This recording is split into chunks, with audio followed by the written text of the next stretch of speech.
এই তাফসীর কোরআন মাহফিল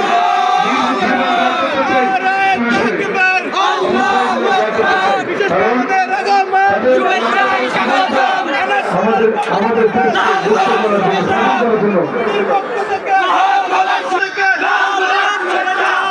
আমি নির্মন্ত্রিত বিষয় করছি সরাসরি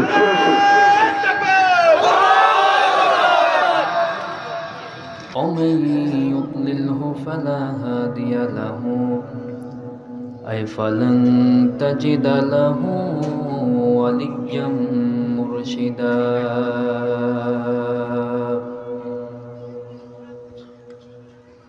ونشهد أن لا إله إلا الله وحده لا شريك له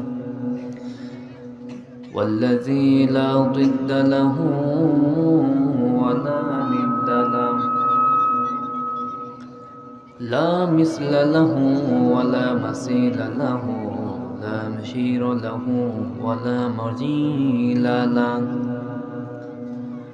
لا شبه له ولا شبيه له لا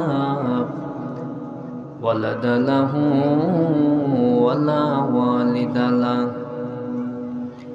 وهو الواحد الفرد الصمد لم يلد ولم يولد ولم يكن له كفوا أحد ونشهد أن سيدنا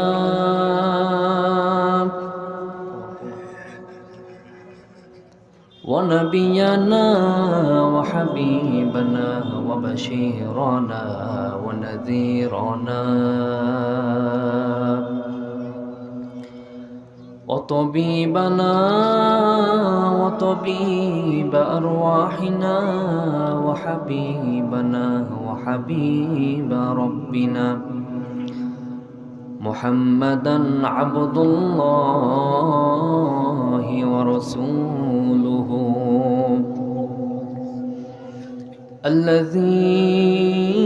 الذي أرسله كافة للناس بشيرا ونذيرا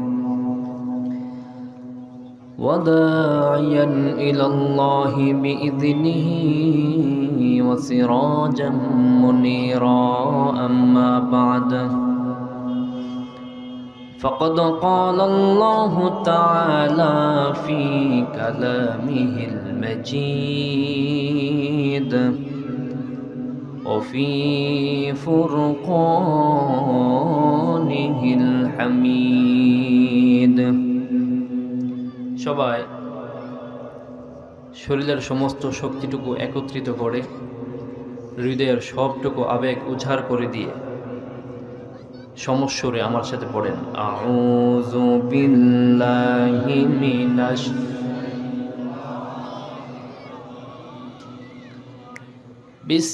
বিসমিল্লাহির রাহমানির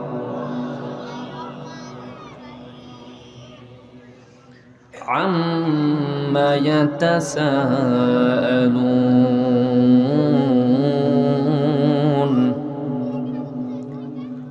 عن النبأ العظيم الذي هم فيه مختلفون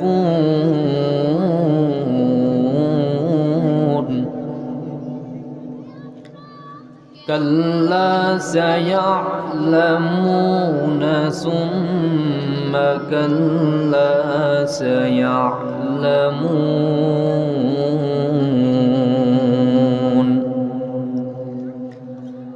وقال تعالى في شان حبيبه كان مخبرا وآمرا إن الله وملائكته يصلون على النبي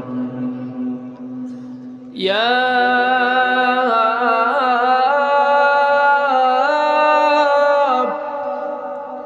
أيها الذين آمنوا صلوا عليه وسلموا تسليما اللهم صل على محمد اللهم بارك على محمد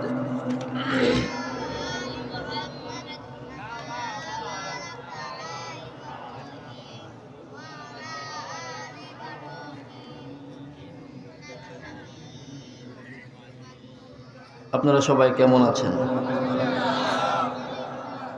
আমাদেরকে ভালো রাখে কে? আমাদেরকে সুস্থ রাখে কে? আমাদেরকে বিপদ দেয় কে? আবার বিপদ থেকে উদ্ধার করে কে? এখানে আসার তৌফিক দিয়েছেন কে? সব জায়গায় প্রশংসা করব কার? মাহফিলে, মাহফিলের বাইরে, পার্লামেন্টে, পার্লামেন্টের বাইরে, হাটে, বাজারে, মাঠে, সব জায়গায় কার প্রশংসা? কম কম নাকি বেশি বেশি? বিশ্বনবী একদিন নামাজের মধ্যে রুকুতে গেলেন, সুবহান রব্বিয়াল আযীম পড়লেন, রব্বানা লাকাল হামদ বলে, সামি আল্লাহু লিমান হামিদা বলে রুকু থেকে উঠলেন, পড়লেন রব্বানা লাকাল হামদ। একজন সাহাবী তিনি পড়লেন হামদান কাসীরান তাইয়িবান মুবারাকান।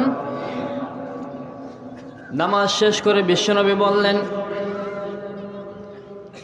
আমি তো তোমাদেরকে এই অতিরিক্ত কথাগুলো শেখায় দেই নাই, নামাজের মধ্যে কে এই অতিরিক্ত কথাগুলো পড়েছ? কেউ ভয়েতে হাত তোলে না, বিশ্বনবী অভয় দিলেন, একজন সাহাবী হাত তুললেন। বিশ্বনবী বললেন, কি পড়েছ? সাহাবী বললেন, ইয়া রাসূলুল্লাহ, আমি আল্লাহর প্রশংসা করলাম। বিশ্বনবী বললেন, আমি নবী, তুমি নবী না, আমি যা দেখি তুমি তা দেখো না।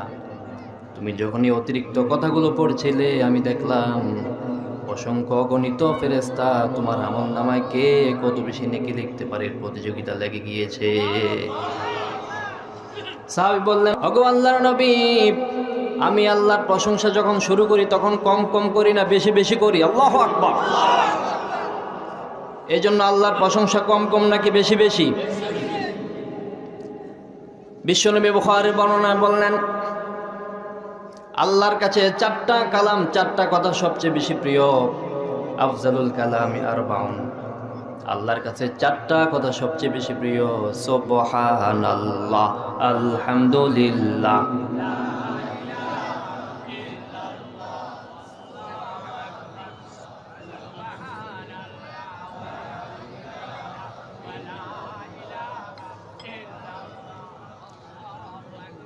লা ইলাহা ইল্লাল্লাহু মুহাম্মাদুর রাসূলুল্লাহ সাল্লাল্লাহু। তাহলে আল্লাহর প্রশংসা যখন আমরা করা শুরু করব তখন বেশি বেশি করব। রাজি আছেন ইনশাআল্লাহ? আজকে আপনারা এই মাহফিলে এসে খুশি না বেজার? আমি খুবই আনন্দিত যে আজকে এনায়েতপুর যুব সমাজ ও প্রবাসীদের উদ্যোগে তাফসিরুল কোরআন মাহফিল অনুষ্ঠিত হয়েছে। আজকের প্রধান মুফাসসির, প্রখ্যাত মুফাসসির কোরআন, বিশিষ্ট আলেম দ্বীন হযরত মাওলানা মাহমুদুর রহমান দিলাওয়ার সাহেব দামাত বরকাতুল আলিয়া, সহকারী সেক্রেটারি জেনারেল বাংলাদেশ মাজলিসুল মুফাসসিরিন। হুজুর আসছে নাকি? আমরা দোয়া করি আল্লাহ যেন হুজুরকে সহি সালামতে আমাদের এই জায়গায় আনার তৌফিক দান করে, পড়ে আমিন। প্রধান আকর্ষণ আজকের সুর সম্রাট শিল্পী মশিউর রহমান উস্তাদ।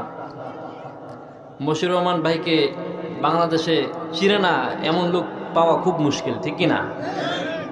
সুর সম্রাট, যার গান শুনে আমরা বড় হয়েছি, বিভিন্ন প্রোগ্রামে আমিও গিয়েছি।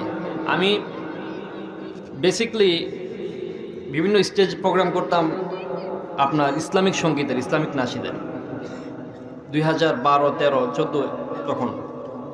তা আমি মশিউর রহমান ভাইয়ের গান শুনেছি, মুখস্থ করেছি অনেক, এবং আমি গাইতামও। আলহামদুলিল্লাহ, সারা বাংলাদেশে তিনি ব্যাপক পরিচিত, ঠিক কি না? এই সুর কার দান?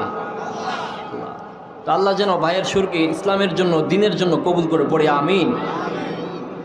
বিশেষ মুফাসসির হিসেবে অংশগ্রহণ করবেন, বিশেষ মুফাসসির আমাকে রেখেছেন, আপনাদের শুকরিয়া জানাই। সাউন্ডটা এমন করতেছে কেন?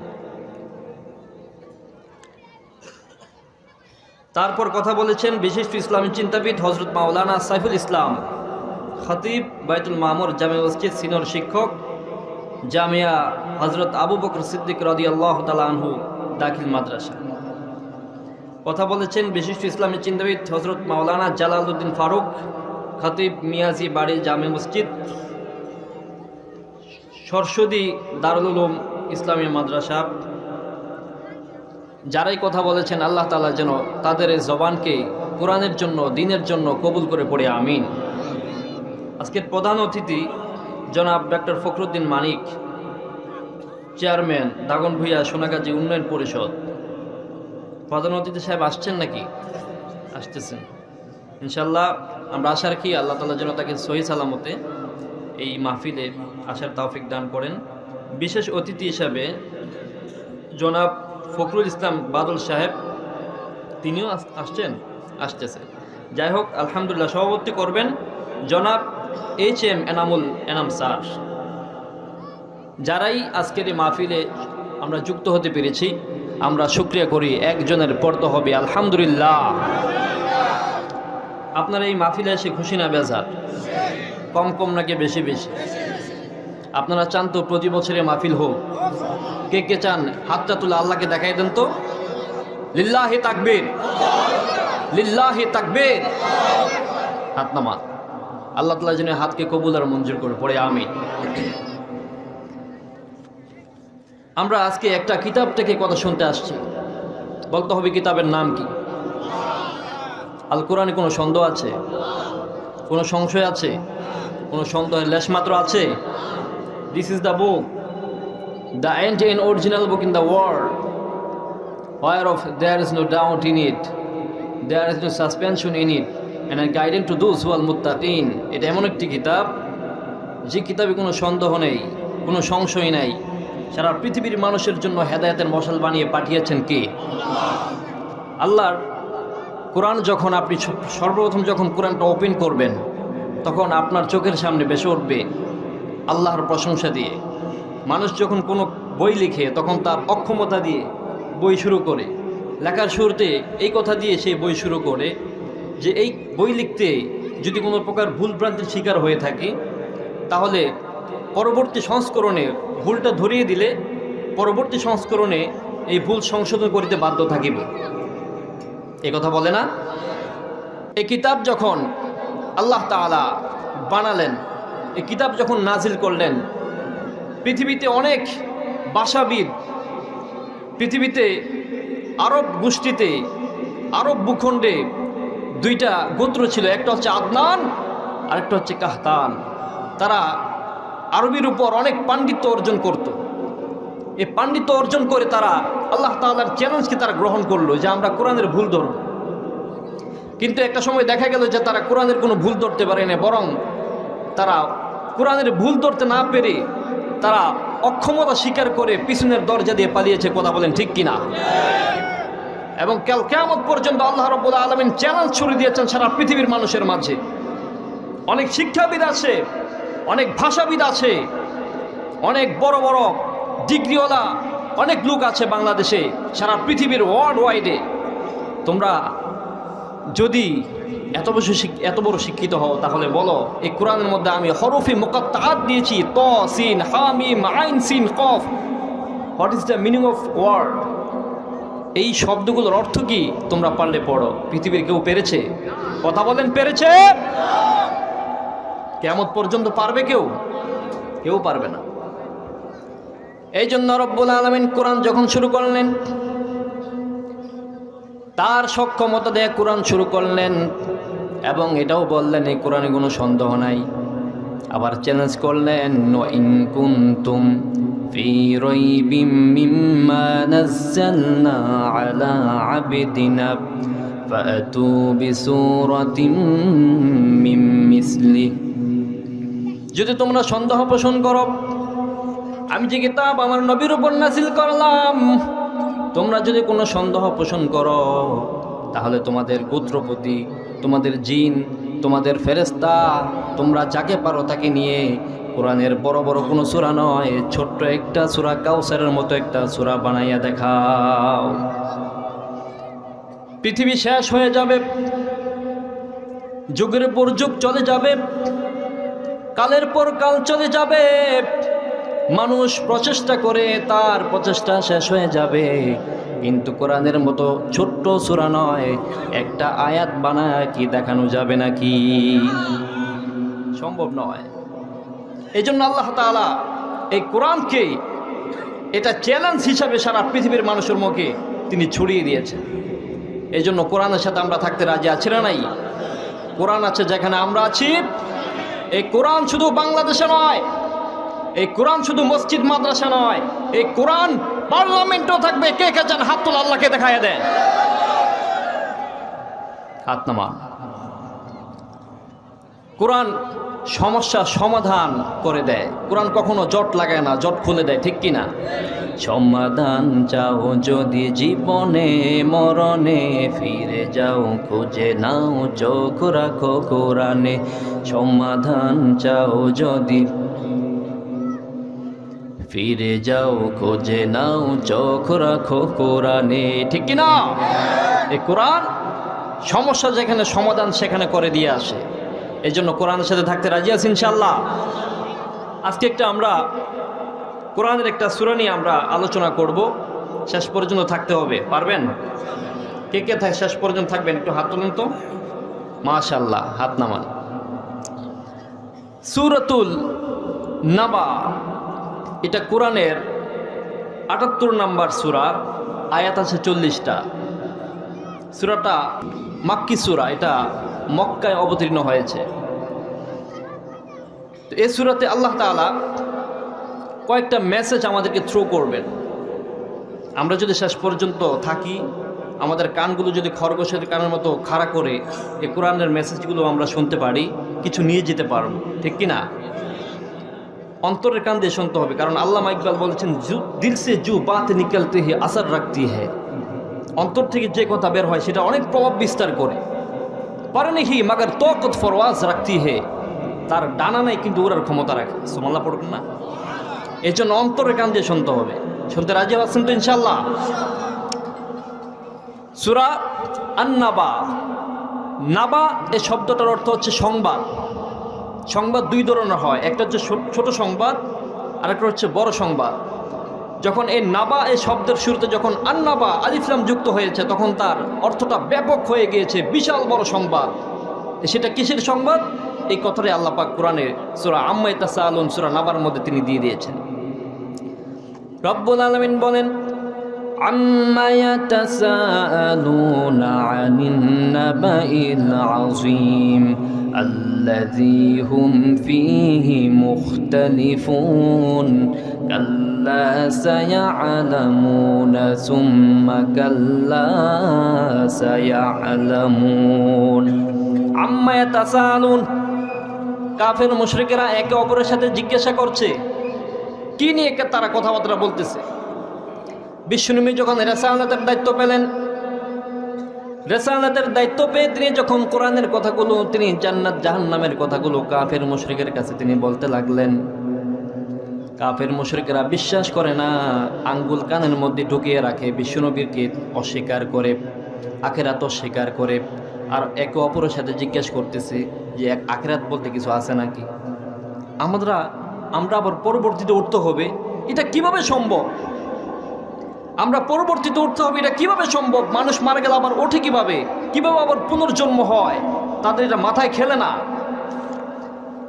রব্বুল আলামিন বললেন, অকালু আইযা কুন্না ইযামান ওয়া রুফাতান আইন্না লামাবউসুনা খালকান জাদীদা। তারা বলে, আমরা কিভাবে উঠব? মরে গেলে তো মানুষ মাটির সাথে মিশে যায়, কিভাবে আবার আমাদেরকে পুনরুত্থিত করা হবে? কিভাবে আবার আমাদেরকে বানানো হবে? তারা সন্দেহ পোষণ করে। আল্লাহ তাদের কথার জবাবে বললেন, কুল কুনু হিজারাতান আও হাদিদা। তোমরা যদি মাটি হয়ে যাও, তোমরা যদি পাথর হয়ে যাও, লোহা হয়ে যাও, তোমাদেরকে সেখান থেকে আমি আল্লাহ রাব্বুল আলামিন তুলব। কারণ তোমাদেরকে বানানো বেশি সহজ, বেশি কঠিন নাকি ৭ আসমান ৭ জমিন বানানো বেশি কঠিন? কথা বলেন, মানুষ বানানো বেশি কঠিন নাকি ৭ আসমান বানানো বেশি কঠিন? সাত আসমান এটা বিশাল বিশাল না, এটা বিশাল ব্যাপার। আল্লাহ বলছেন সেই সাত আসমান তো আমি বানালাম, আর তোমরা তো একটা ছাতা মাতা, তোমরা তো কিছুই না।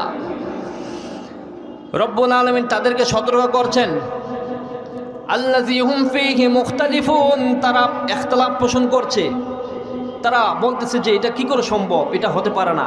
আবার এটাও মনে করে যে মুহাম্মদ তো কখনো মিথ্যা বলতে পারে না। মুহাম্মদ যে আমাদের কাছে আসে, আমাদেরকে যে বলে জাহান্নাম আছে, জান্নাত আছে, পরকাল উঠতে হবে, আল্লাহর সামনে দাঁড়াতে হবে, আল্লাহর সামনে আমাদের বিচারের কাঠগড়ায় দাঁড় করাতে হবে, আমাদেরকে দাঁড়াতে হবে, মুহাম্মদ তো কখনো মিথ্যা বলে না। তাহলে এই কথাগুলো কি ঘটবে, এই বিষয়গুলো কি ঘটবে? তারা ইখতিলাফ পোষণ করতে লাগলো। আল্লাযী হুম ফীহি মুখতালিফুন কাল্লা সায়ালামুনা সুম্মা কাল্লা সায়ালামুন। আল্লাহ বললেন কাল্লা সায়ালামুন, কখনো নয়, অচিরেই তারা জানবে। কি জানবে? ওইটা জানবে যে জান্নাত আছে, জাহান্নাম আছে, পরকাল আছে, আল্লাহর সামনে উঠতে হবে, এটা তারা অচিরেই জানবে। রব্বুল আলামিন বললেন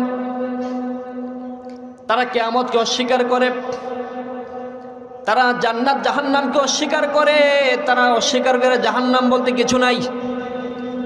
কাফের মুশরিকেরা বলে তোমার আল্লাহ যদি সত্যি হয়ে থাকে, জাহান্নাম যদি সত্যি হয়ে থাকে, আযাব যদি সত্যি হয়ে থাকে, তাহলে তোমার আল্লাহকে বলো এইমাত্র এখনই আমাদেরকে আযাব দিতে বলো।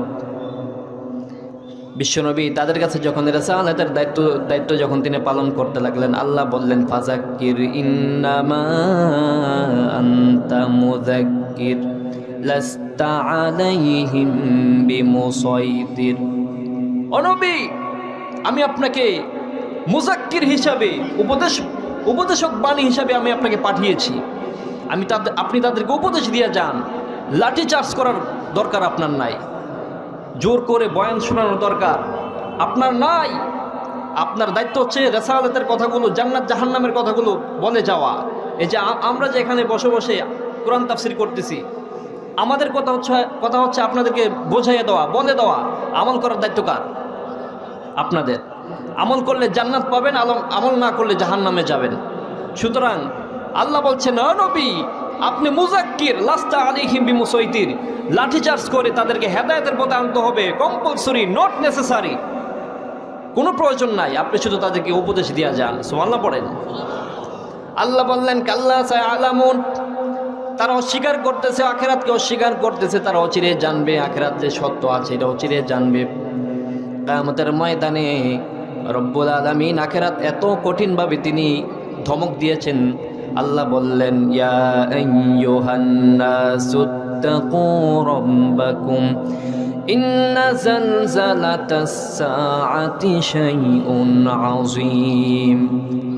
ইয়া আইয়ুহান নাসুত্তাকু রাব্বাকুম, ও মানুষেরা, ইত্তাকু রাব্বাকুম, আল্লাহকে ভয় করো।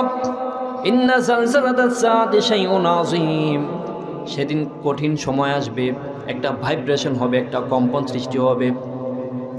ইয়াউমা তারাউনাহা তাযহালু কুল্লু মুরদিআতিন আম্মা আরদাআত ওয়া তাদউ কুল্লু যাতি হামলিন হামলাহা। সেদিন আপনি দেখতে পাবেন গর্ভধারিণী মা তাদের গর্ভ খসে পড়বে, মানুষগুলো হাহাকার করবে, চিন্তায় তাদের মাথার চুলগুলো পেকে যাবে, ইয়ং ছেলেরা, যুবক ছেলেরা বৃদ্ধতে পরিণত হয়ে যাবে। সূর্যটা মাথার উপরে থাকবে, সূর্যের আলোতে মাথার মগজগুলো গলে গলে কানের ছিদ্র দিয়ে, নাকের ছিদ্র দিয়ে টপ টপ করে বেয়ে বেয়ে পড়বে। ভাই বোনকে চিনবে না, বোন ভাইকে চিনবে না, সন্তান মাকে চিনবে না, মা সন্তানকে চিনবে না, স্বামী স্ত্রীকে চিনবে না, স্ত্রী স্বামীকে চিনবে না। ওই কঠিন মুসিবতের সময় সবার মুখে থাকবে ইয়া নাফসি ইয়া নাফসি, শুধু বিশ্বনবীর মুখে থাকবে ইয়া উম্মতি ইয়া উম্মতি। সুবহানাল্লাহ পড়েন। মানুষ পাগল পারা হয়ে যাবে, ছুটবে দিক বিদিক, বলবে এটা কি, এটা কি।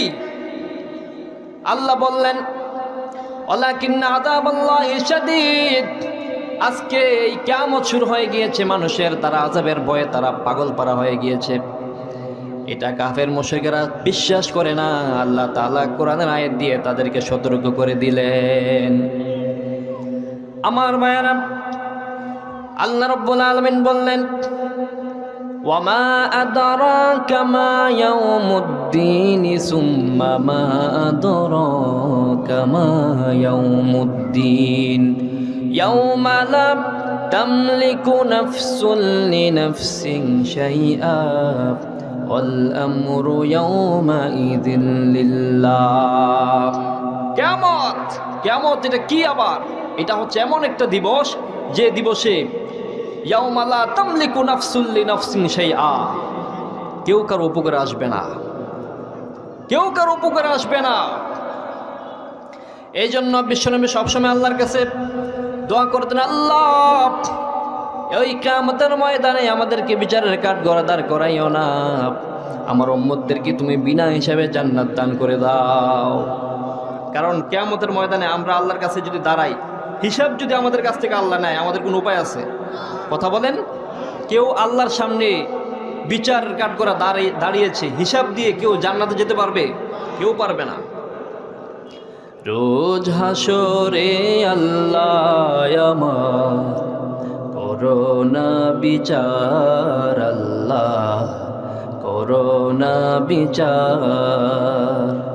বিচার চাহে না শুধু চাই যে ক্ষমা, এই গুনাহগার আল্লাহ করোনা বিচার। আমি জেনে শুনি জীবন ভরে পাপ করেছি ঘরে পরে, এখন আশা নাই থাকবো কে মেনে তোমার দয়া ছাড়া, আল্লাহ করোনা বিচার। রোজ হাসরে আল্লাহ আমার করোনা বিচার, আল্লাহ করোনা বিচার। পড়ি আমিন। আল্লাহ যদি আমাদেরকে হিসাব নাও, আমাদের কোনো উপায় নাই, হিসাব দিয়ে আমরা জান্নাতে যেতে পারবো না। তোমার যদি রহম না থাকে আমাদের উপর, তোমার যদি রহমতের দৃষ্টি না থাকে, আমাদের কোনো উপায়। এই জন্য সবসময় নামাজের দোয়ার মধ্যে বলবেন, রব্বানা জালামনা আনফুসানা ওয়া ইল্লাম তাগফির লানা ওয়া তারহামনা লানাকুনান্না মিনাল খাসিরিন। রব্বানা লা তুযিগ কুলুবানা বা'দা ইয হাদাইতানা ওয়া হাব লানা মিন লাদুনকা রাহমা ইন্নাকা আনতাল ওয়াহ্হাব। এই জন্য সূরা নাবার প্রথম 5 আয়াতের মধ্যে রব্বুল আলামিন কাফির মুশরিকদের ওই কিয়ামত সম্পর্কে তাদের যে সন্দেহ ছিল, সন্দেহ তিনি দূর করে দিলেন। এরপর রব্বুল আলামিন বললেন, আলাম নাজআলিল আরদা মিহাদা ওয়াল জিবালা আওতাদা। আলাম নাজআলিল আরদা মিহাদা, আমি কি জমিনকে বসবাসের উপযোগী করে বানাই নাই? এই জমিনটা যদি উঁচু নিচু থাকতো, কথা বলেন, জমিনটা যদি উঁচু নিচু থাকতো আমরা বসবাস করতে পারতাম, গাড়ি চালাতে পারতাম, হাঁটতে পারতাম, কিছুই করা যেত না। জমিনটা উঁচু নিচু করে আল্লাহ বানান নাই। কি রহম, কি দয়া তিনি আমাদের উপর করেছেন, যে আল্লাহ আমাদের উপর দয়া করেছেন যে আমার বান্দারা জমিনে থাকতে হবে। কিভাবে জমিনটা বানালে তাদের জন্য সহজ হবে থাকতে, সেভাবে আল্লাহ তাআলা জমিনটা বানালেন। সুবহানাল্লাহ পড়েন। আলাম নাজআলিল আরদা মিহাদা। মাহাদুন শব্দের অর্থ হচ্ছে মায়ের কোল। মা যেমন সন্তানকে বুকে আগলে রাখে, ঠিক জমিন আমাদেরকে আগলে রেখেছে। কারণ আমরা জানি এই পৃথিবী সূর্যকে কেন্দ্র করে এই পৃথিবীটা প্রতি সেকেন্ডে 30 মাইল বেগে দৌড়ায়। কয় মাইল বেগে? কথা বোঝেন? প্রতি সেকেন্ডে কত মাইল? 30 মাইল। তার মানে কতটা দ্রুত এই পৃথিবীটা ঘুরতেছে আমরা কিন্তু কেউ টের পাচ্ছি না। তো এই জমিন যদি আমাদেরকে মায়ের বুকের মতো আগলে না রাখতেন, আমাদের কোনো উপায় ছিল? আল্লাহ তাআলা বললেন, আলাম নাজআলিল আরদা মিহাদা, আমি কি জমিনকে বসবাসের উপযোগী বানাই নাই? এরপর রব্বুল আলামিন বললেন, ওয়াল জিবালা আওতাদা, আর আমি কি পাহাড়গুলোকে জমিনের মধ্যে প্যারাগ্রুপে আমি কি বানাই নাই?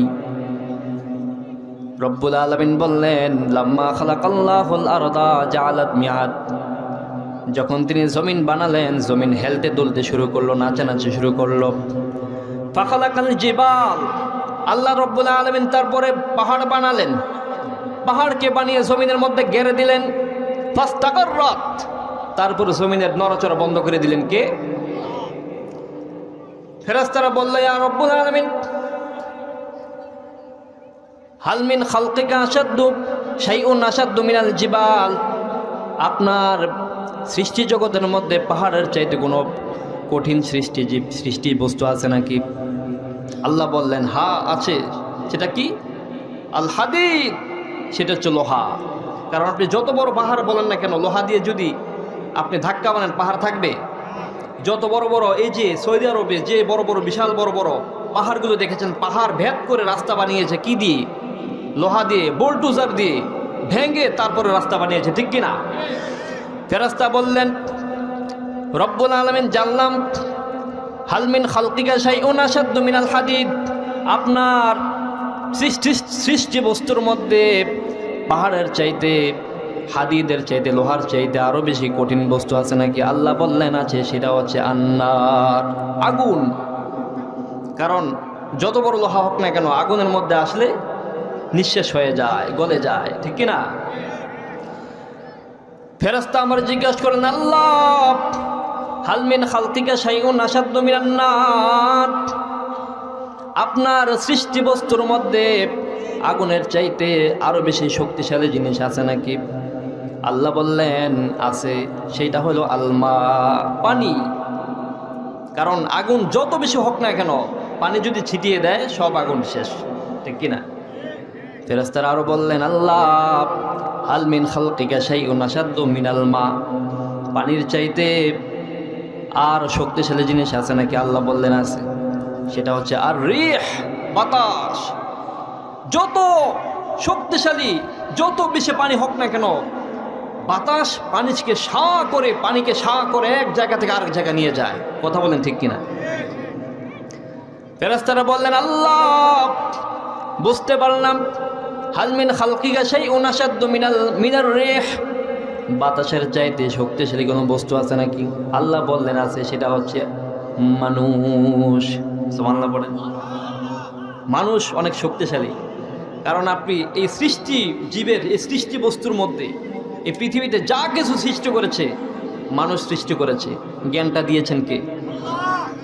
যত বড় বড় মেশিনারি, যত বড় বড় প্রযুক্তি বলেন, মেশিন বলেন, সব কিছু মানুষ সৃষ্টি করে নাই, কিন্তু জ্ঞানটা দিয়েছেন কে?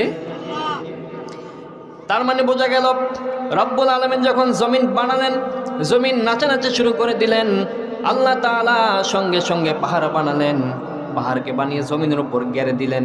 এই যে আমরা পাহাড় দেখি, এই পাহাড় কিন্তু যতটুকু দেখি ততটুকু নয়। আমরা যতটুকু পাহাড় দেখি, পাহাড় যেটা আমাদের চোখে দেখি, ওইটা যতটুকু তার চেয়ে দ্বিগুণ হচ্ছে মাটির নিচে। যারা ভূমধ্য নিয়ে পড়াশোনা করেন তারা জানেন হয়তোবা, পাহাড় যেটা আমরা যতটুকু দেখি তার চাইতে দ্বিগুণ হচ্ছে মাটির নিচে আল্লাহ তাআলা গেড়ে দিয়েছেন। সুবহানাল্লাহ বলবেন না? আচ্ছা আপনারা বলেন বাংলাদেশের সবচেয়ে বড় পাহাড়ের নাম কি?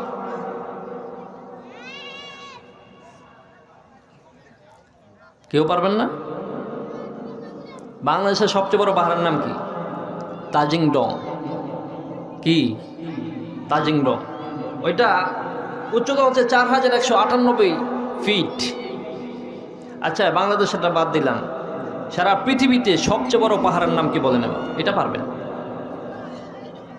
হিমালয় পর্বত, মাউন্ট এভারেস্ট। এটা হচ্ছে প্রায় 48,000 মাইল ফিট, 48,000 ফিট উঁচু মাউন্ট এভারেস্ট। এই যে এত বড় একটা পাহাড় আমরা দেখতে পাচ্ছি, এই 38,000 ফিট উঁচু পাহাড়টা দ্বিগুণ আরো মাটির নিচে। সুবহানাল্লাহ বলেন। এরপর আছে K2, তারপরে আছে আপনার মাকালু, নাঙ্গা পর্বত। এই সমস্ত পাহাড় দিয়ে সারা পৃথিবীটাকে সাজিয়েছেন কে? এই জন্য রব্বুল আলামিন বললেন ওয়াল জিবালা আওতাদা, আমি পাহাড়কে বানিয়ে পাহাড়কে পেরেক রূপে জমিনের মধ্যে আমি গেড়ে দিলাম, যাতে করে জমিনটা আর্থকুয়েক আসলে, ভূমিকম্প আসলে যাতে করে জমিনটা বেশি নড়াচড়া না করে। এই জমিনটাকে আল্লাহ তাআলা পাহাড়কে পেরেক রূপে তিনি বানালেন।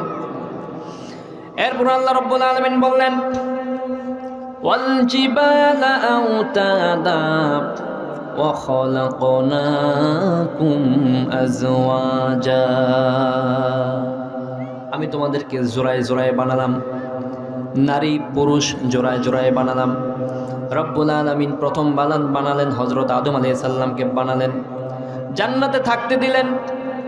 সাইয়েদনা আদম জান্নাতে থাকতে লাগলেন, তিনি অ্যালোন ফিল করলেন।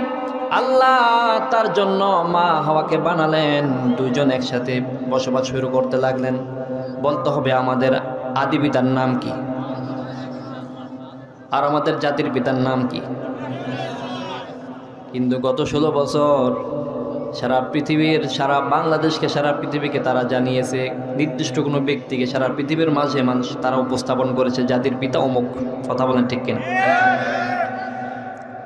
তো মানুষের বাহুবল থাকলে, ক্ষমতার পাওয়ার থাকলে অনেক কিছু করা যায়, কিন্তু বাস্তবতা কেউ মেনে নিবে?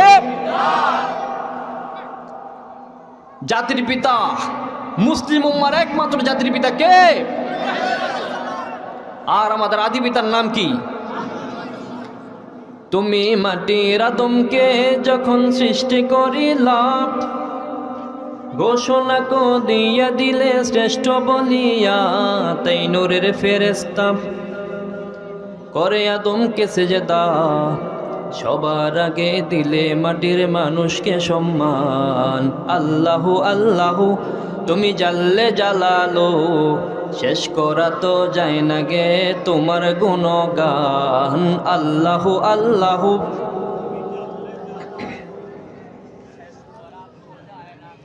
তোমার গুণগান। আল্লাহ তাআলা সাইয়েদনা আদম আলাইহিস সালামকে বানালেন, মা হাওয়াকে বানালেন, দুইজন জান্নাতের মধ্যে বসবাস করতে লাগলেন। এরপরে তাদের কাছ থেকে বংশ পরম্পরা শুরু করলো, কিয়ামত পর্যন্ত বংশ বিস্তার করে দিলেন কে? আল্লাহ বললেন আমি তোমাদেরকে জোড়ায় জোড়ায় বানালাম, কিন্তু এখন এই কালক্রমে এসে বর্তমান সিচুয়েশনটা এমন দেখা গিয়েছে, এখন এলজিবিটি এইটার স্লোগান এখন শোনা যায়, সমকামিতার স্লোগান, নারীতে নারীতে বিয়ে, ছেলেতে ছেলেতে বিয়ে। নাউজুবিল্লাহ পড়েন। আচ্ছা, আমি আপনাদের খুব সহজে একটা কথা বলি, কোনো এলাকায় যদি শুধু নারী থাকে, পুরুষ যদি না থাকে, ওই এলাকায় বংশবিস্তার হবে? 20, 30, 40, 50, 60, 70 বছর পর শেষ, সব মরে শেষ হয়ে যাবে, সেখানে কোনো বংশবিস্তার হবে? কোনো এলাকায় শুধু পুরুষ মহিলা নাই, বংশবিস্তার হবে? কয়েকটা বংশবিস্তার হবে? হবে না, শেষ হয়ে যাবে।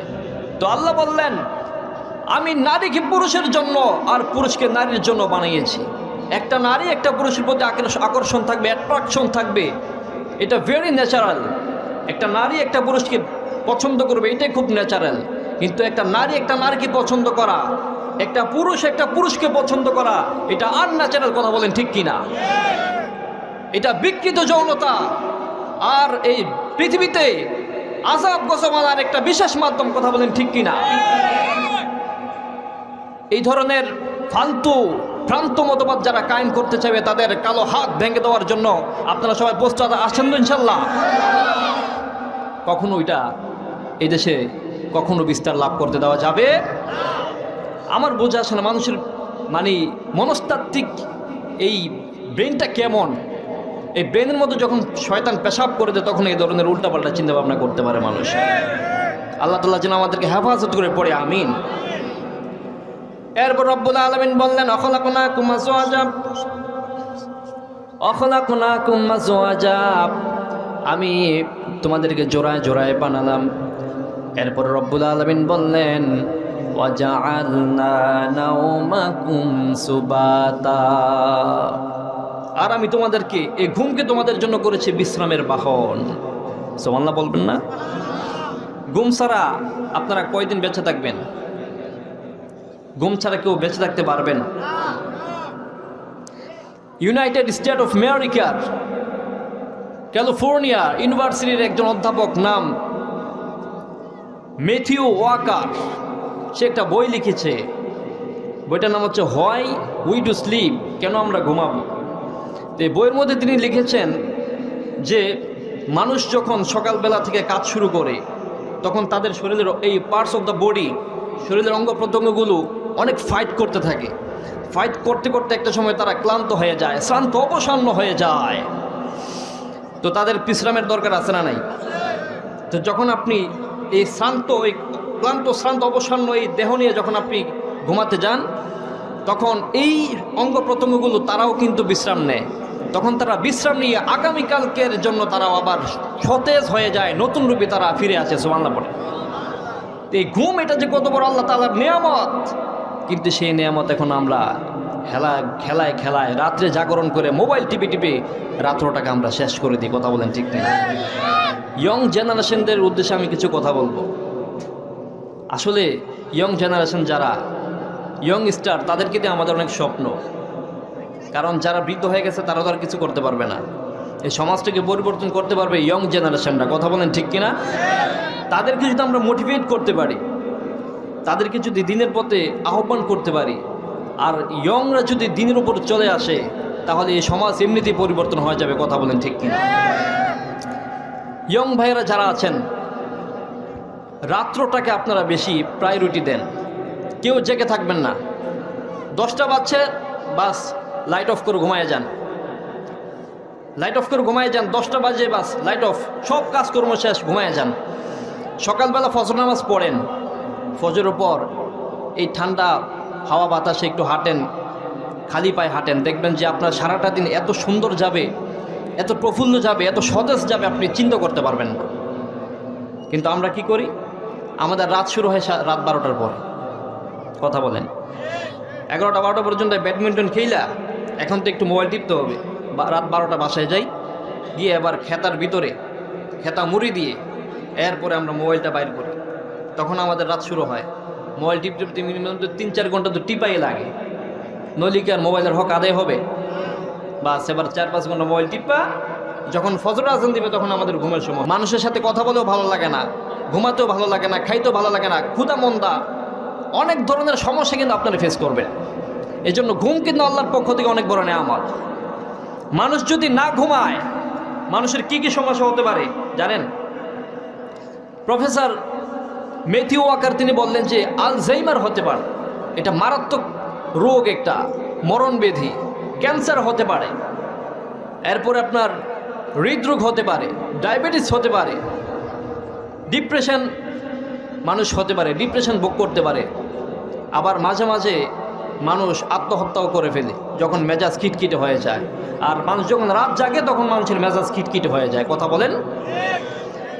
এই জন্য রব্বুল আলামিন রাত্রটাকে তিনি দিলেন আমাদেরকে নিয়ামত স্বরূপ। ও বান্দা, সারাটা দিন তোমরা কষ্ট করেছ, অনেক কষ্ট করেছ, এখন এই ক্লান্ত শরীর নিয়ে তোমরা ঘুমিয়ে যাও। তোমার জন্য ঘুমটাকে আমি আরামদায়ক করে দিয়েছি। এই রাত্রটাকে তিনি আমাদেরকে দিলেন। আচ্ছা, যদি দিন না হতো, সারা বছর যদি রাত হতো, কি হতো এবার বলেন তো? মানুষ কোনো কাজকর্ম করতে পারত?